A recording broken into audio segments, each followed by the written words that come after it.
पहलगाम आतंकवादी हमले के बाद एक्शन में सुरक्षा बल पुलवामा में लश्कर के आतंकवादी हारिस अहमद का घर गिराया गया। काजीपुरा इलाके में हारिस अहमद के घर में किया गया ब्लास्ट। पुलवामा में एक और आतंकवादी एहसान अहमद शेख के घर पर भी हुआ एक्शन। देर रात 2 मंजिला मकान किया गया जमींदोज। लश्कर का आतंकवादी एहसान अहमद शेख 2023 से घाटी में एक्टिव था। पिछले 24 घंटे में 4 आतंकवादियों के मकान गिराए गए। जम्मू कश्मीर में आतंकवादियों के खिलाफ सुरक्षा बलों का एक्शन तेज। कुलगाम के ठोकेरपोरा इलाके में आतंकवादियों के 2 मददगारों को पकड़ा गया। ओवरग्राउंड वर्कर्स के पास से मिले हथियार सुरक्षा बलों ने 2 पिस्टल, मैगजीन और कई राउंड गोलियां जब्त की। जम्मू कश्मीर की गंदेरबल पुलिस ने एक संदिग्ध को किया गिरफ्तार। एक महिला ने धर्म पूछने का लगाया था आरोप। अयाज अहमद के तौर पर हुई संदिग्ध की पहचान। जम्मू कश्मीर के कई जिलों में पुलिस और सीआरपीएफ का door to door search operation. आतंकियों की मदद कर रहे ग्राउंड वर्कर्स की हो रही पहचान। सेना ने जम्मू में सभी अस्पतालों को अलर्ट पर रहने का दिया निर्देश। कर्मचारियों को अनावश्यक छुट्टियां नहीं लेने की दी गई सलाह।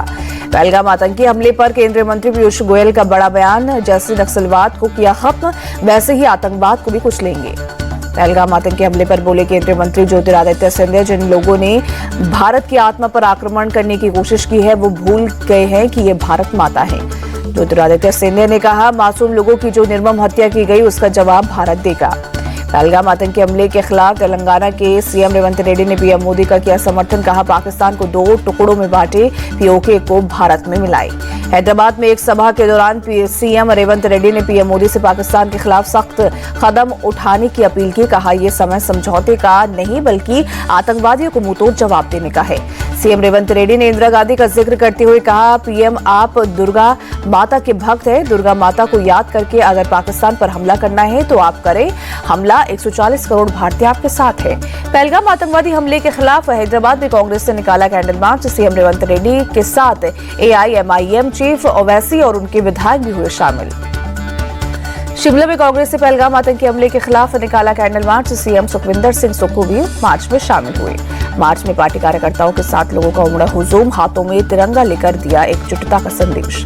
सीएम सुखविंदर सिंह सुक्खू ने कहा, कांग्रेस पार्टी देश की एकता पर हमला करने वाली ताकतों को मुंहतोड़ जवाब देने के लिए सरकार के साथ खड़ी है।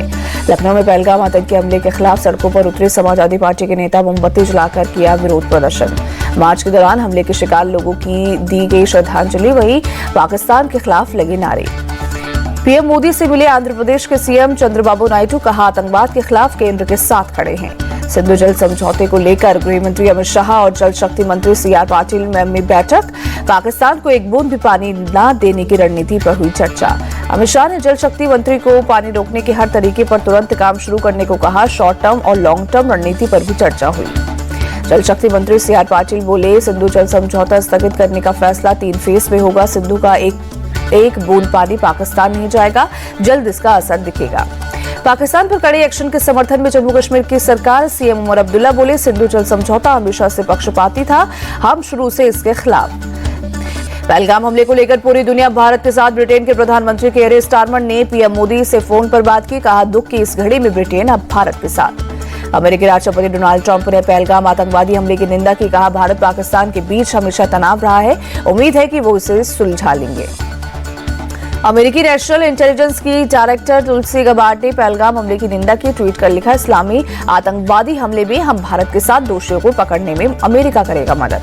पहलगाम हमले को लेकर कपिल सिब्बल ने पीएम से संसद का विशेष सत्र बुलाने की अपील की। कहा, देश उनके साथ खड़ा है, संसद में प्रस्ताव पारित करें। गृह मंत्री अमित शाह ने सभी राज्यों के मुख्यमंत्रियों से फोन पर बात की। पाकिस्तानियों को तुरंत वापस भेजने को कहा।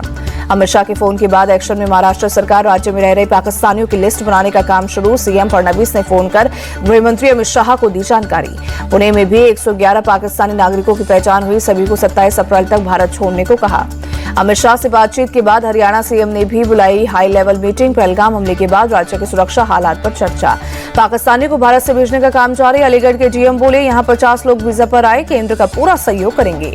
भारत और पाकिस्तान में तनातनी के बीच पाकिस्तान में रूसी दूतावास ने जारी की एडवाइजरी। कहा, यहाँ हालात स्थिर नहीं, रूसी नागरिक अभी पाकिस्तान आने से बचे। पहलगाम हमले के विरोध में कांग्रेस का कैंडल मार्च। दिल्ली में राहुल गांधी भी शामिल। पहलगाम के विरोध में पटना में महागठबंधन का कैंडल मार्च। आरजेडी नेता तेजस्वी यादव हुए शामिल। पहलगाम आतंकी हमले पर उपराष्ट्रपति जगदीप धनखड़ ने कहा, आतंकवाद एक वैश्विक खतरा है, मानवता को इसका एकजुट होकर सामना करना है। शरद पवार बोले, पाकिस्तान के खिलाफ मोदी सरकार जो भी फैसला लेगी हम उसके साथ, ऐसी घटनाओं पर कोई राजनीति नहीं होनी चाहिए। पहलगाम हमले पर पुष्कर सिंह धामी का बड़ा बयान, कहा यह हमारी राष्ट्रीय एकता पर हमला। सपा चीफ अखिलेश यादव का बयान, कहा सरकार ने दिया भरोसा, देश का भाईचारा खत्म करने वालों का करेगी सफाया। अहमदाबाद में पहलगाम हमले का विरोध, मुस्लिम समाज के लोगों ने बाह में काली पट्टी बांधकर अदा की नमाज। पहलगाम हमले के खिलाफ पूरे देश में गुस्सा, भोपाल में सड़कों पर उतरा मुस्लिम समुदाय, आतंक का पुतला जलाकर सरकार से पाकिस्तान के खिलाफ सख्त एक्शन लेने की मांग की। लखनऊ में पाकिस्तान का झंडा जलाकर लोगों ने जताया विरोध, सरकार से आतंकियों पर एक्शन लेने की मांग की। जामा मस्जिद के शाही इमाम का बड़ा बयान, सैयद अहमद बुखारी बोली, पाकिस्तान अपने दहशतगर्दों को भारत भेजता है, पाकिस्तान की वजह से भारत के मुसलमान बदनाम होते हैं। जुम्मे की नमाज के बाद पाकिस्तान पर भड़के दिल्ली की जामा मस्जिद के शाही इमाम, कहा बेगुनाहों का कत्ल बर्दाश्त नहीं। बाबा रामदेव बोले, जिस तरह धर्म पूछकर लोगों को मारा उससे ज्यादा क्रूर कुछ नहीं हो सकता। 4 दिन की पुलिस रिमांड में AIUTF विधायक अमीनुल इस्लाम, पहलगाम हमले में पाकिस्तान का बचाव किया था, असम पुलिस ने देशद्रोह के आरोप में की थी गिरफ्तारी।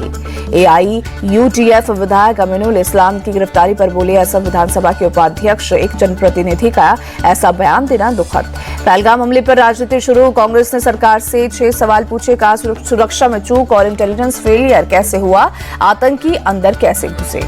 सावरकर मानहानि मामले में राहुल गांधी को सुप्रीम कोर्ट की फटकार, सवाल पर रोक लगाते हुए कहा, आप राजनेता है, स्वतंत्रता सेनानियों का मजाक न बनाएं। महाराष्ट्र के सीएम देवेंद्र फडणवीस ने कहा, सुप्रीम कोर्ट का फैसला राहुल गांधी के मुंह पर तमाचा, सुप्रीम कोर्ट का शुक्रिया। नेशनल हेराल्ड मामले में सोनिया गांधी और राहुल गांधी को राहत, दिल्ली कोर्ट ने मनी लॉन्ड्रिंग मामले में नोटिस जारी करने से इनकार किया। वक्फ कानून पर केंद्र सरकार ने सुप्रीम कोर्ट में जवाब दाखिल किया, कहा संशोधन जरूरी था, धार्मिक अधिकार में कोई हस्तक्षेप नहीं होगा। केंद्र सरकार ने सुप्रीम कोर्ट से सभी याचिकाएं खारिज करने की मांग की, कहा वक्फ मुसलमानों की धार्मिक संस्था नहीं बल्कि वैधानिक निकाय है। सामाजिक कार्यकर्ता मेधा पाटकर को कोर्ट से राहत, बेल बॉन्ड और मुआवजा राशि भरने पर रिहाई। LG मानहानि मामले में हुई थी गिरफ्तारी। बिहार के पटना सिविल कोर्ट को बम से उड़ाने की धमकी निकली फर्जी, सुरक्षा जांच में कुछ नहीं मिला। छत्तीसगढ़ के कोरबा में 37 बच्चों समेत 51 लोग फूड पॉइजनिंग के शिकार, शादी का खाना खाने के बाद बिगड़ी हालत। छत्तीसगढ़ में नक्सलियों के खिलाफ सबसे बड़ा ऑपरेशन शुरू, 10,000 जवानों ने की नक्सलियों की घेराबंदी। कलबुर्गी में बीती शाम अचानक बदला मौसम का मिजाज, कई इलाकों में हुई तेज बारिश की वजह से कई इलाकों में जलभराव, सड़कों पर गाड़ियों की थमी रफ्तार। दिल्ली के सरोजनी नगर मार्केट में चलाया गया डीप वेट क्लीनिंग अभियान, साफ सफाई दिया गया संदेश। अभियान में शामिल हुए NTMC के उपाध्यक्ष कुलजीत सिंह चहल, सफाई के माध्यम से लोगों को किया जागरूक। दिल्ली में बढ़ती गर्मी को लेकर स्कूलों के लिए नई गाइडलाइंस जारी, सभी आउटडोर गतिविधियों पर रोक।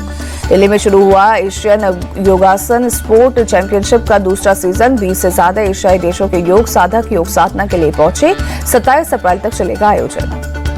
इंदिरा गांधी स्टेडियम में एशियन योगासन स्पोर्ट चैंपियनशिप का भव्य आगाज, केंद्रीय खेल एवं युवा मामलों के मंत्री मनसुख मांडविया और योग गुरु बाबा रामदेव की शिरकत। उत्तराखंड के पिथौरागढ़ से 2 मई को शुरू होगी आदि कैलाश यात्रा, 30 अप्रैल को जारी होंगे इनर लाइन पास। हाइपरसोनिक मिसाइल के क्षेत्र में बड़ी कामयाबी, स्क्रैमजेट इंजन का सफल परीक्षण, 1000 सेकंड से ज्यादा समय तक सफल परीक्षण। स्क्रैमजेट इंजन से 61,000 किलोमीटर प्रति घंटे होगी रफ्तार। वित्त वर्ष 2024 और 25 के लिए डायरेक्ट टैक्स कलेक्शन में 13.57% की बढ़त, 22,26,000 करोड़ का हुआ कलेक्शन। IPL में आज कोलकाता नाइट राइडर्स और पंजाब किंग्स का मुकाबला ईडन गार्डन में शाम 7:30 बजे से खेला जाएगा मैच। हैदराबाद ने कल खेले गए मुकाबले में चेन्नई को 5 विकेट से हराकर दर्ज की तीसरी जीत। CSK के IPL के 18वें सीजन में 7वीं हार, अंक तालिका में आखिरी पायदान पर चेन्नई ने पहले खेलते हुए 155 रनों का टारगेट दिया। हैदराबाद की टीम 5 विकेट खोकर 19वें ओवर में जीत लिया मैच। हैदराबाद की जीत के हीरो रहे तेज गेंदबाज हर्षल पटेल, 4 ओवर में 28 रन देकर चेन्नई के 4 खिलाड़ियों को भेजा पवेलियन। हर्षल बने प्लेयर ऑफ द मैच।